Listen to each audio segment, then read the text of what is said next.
C'est en qualité de président de la FDJ que Éric Honecker avait préparé ce retour des déserteurs et prisonniers de guerre, et il les avait classés d'avance comme politiquement suspects. La sécurité d'État, la Stasi, intervient et surveille les anciens légionnaires. On organise pour eux un camp d'accueil.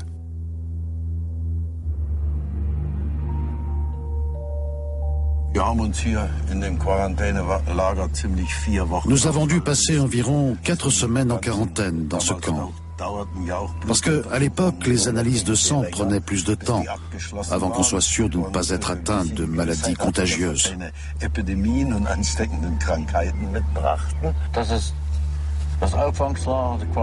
C'est le certificat de quarantaine établi au camp de Bischofswerder. Pays d'origine, Vietnam.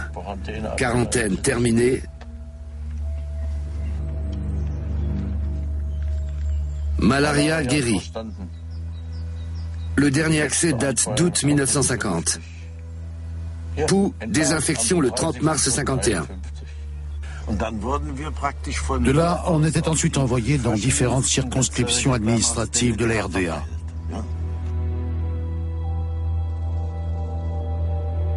Tous les anciens légionnaires sont suivis par des collaborateurs officieux de la Stasi. Déjà dans le camp de quarantaine, on tente de les recruter comme espions, et on espionne ceux qui refusent. Le ministère demande des rapports mensuels sur le comportement psychologique et moral des anciens légionnaires, et en particulier sur leurs relations avec l'Ouest, car c'est contre l'Ouest qu'on veut les utiliser. Öffentliche Pressekonferenz im Friedrichstadtpalast. Professor Gerhard Eisler dankte dem vietnamesischen Volk, mit dessen Hilfe ehemalige deutsche Fremdenlegionäre aus dem schmutzigen Krieg heimkehren konnten. Schriever est tout de suite amené à Berlin, afin qu'il dénonce dans les médias les pratiques de la Légion étrangère. Ils nous ont invités à la conférence de presse, après nous avoir mâché d'avance tout ce que nous devions dire. Ils nous ont fait boire pour être sur consigne. En fait, tout n'était pas vrai. La patrie que retrouve Schriever est engagée dans la guerre froide, et il se trouve mobilisé dans cette guerre. Son histoire devient une arme de propagande entre les mains d'un pays qui lui est devenu étranger.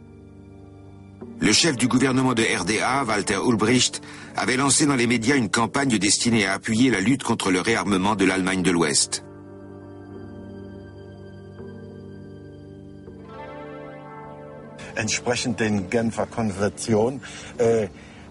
D'après les conventions de Genève, les Français avaient le droit de nous poursuivre comme déserteurs pendant au moins 15 ans. Donc, on était forcé de rester dans les pays de l'Est. En 51, quand je suis revenu, je suis allé en Allemagne fédérale. Mais là, j'ai appris que notre ancien chef de délégation, Jackie Holsten, venait d'être arrêté comme déserteur. Je me suis dit, ça devient dangereux. J'ai eu une telle frousse que je suis revenu en RDA.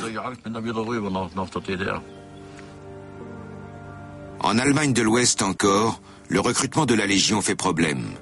Les premiers légionnaires allemands sont rentrés, et la Légion continue à servir de refuge à des jeunes gens égarés.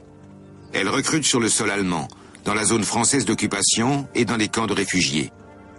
L'opinion publique l'admet de plus en plus difficilement, et les pressions politiques se font plus fortes.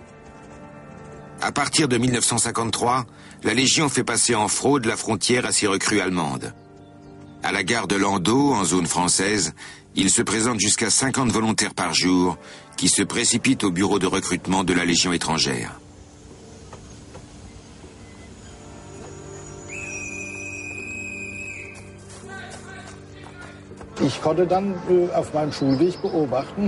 En allant à l'école, je voyais ces types qui couraient vers la caserne, poursuivis par la police.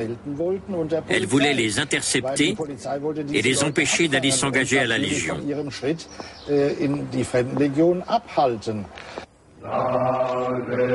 La guerre d'Indochine devient de plus en plus dure, et ceux qui parviennent à s'engager sont embarqués dès la fin de leur instruction pour l'Asie, où les attend la dernière grande bataille qui mettra fin à cette guerre. Le diable marche avec nous. Effectivement, le diable est de la partie. Dans cette vallée perdue à la frontière du Laos, Dien Bien Phu.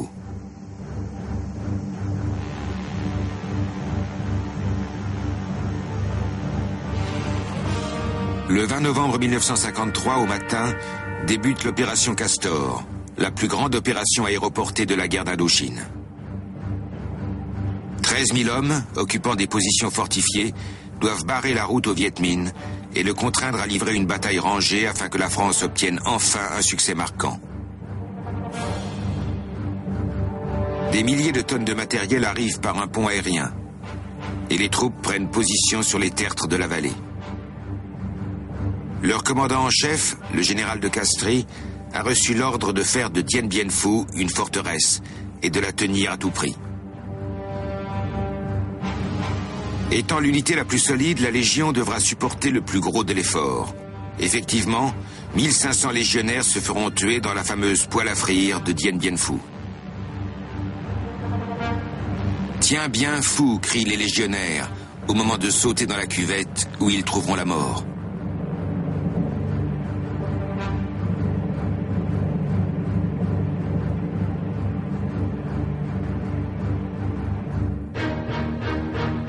Dès qu'il a connaissance de la manœuvre française, le général Giap, commandant en chef des troupes du Viet Minh, fait faire mouvement à une armée de 50 000 hommes. Avec le soutien de la population, ils accomplissent un exploit logistique et stratégique. Des centaines de kilomètres de routes sont construites dans la jungle.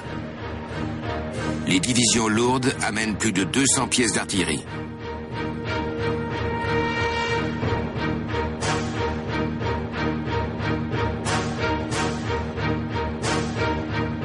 Ces lourds engins sont transportés à la force des bras jusqu'à des altitudes de 1500 mètres.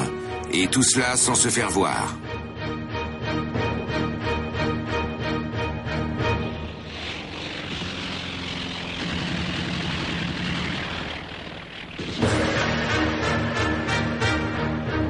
La France, dans une ultime posture coloniale, a complètement sous-estimé son adversaire. Les optimistes, surtout les jeunes officiers, disaient « Ils n'ont pas plus de quelques obus par jour à nous balancer. »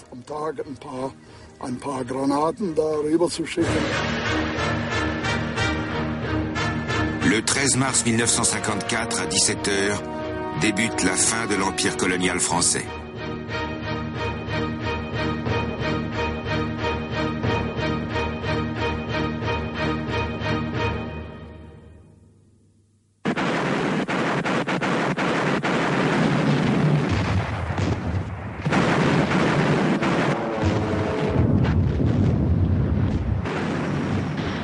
Les positions avancées tombent immédiatement.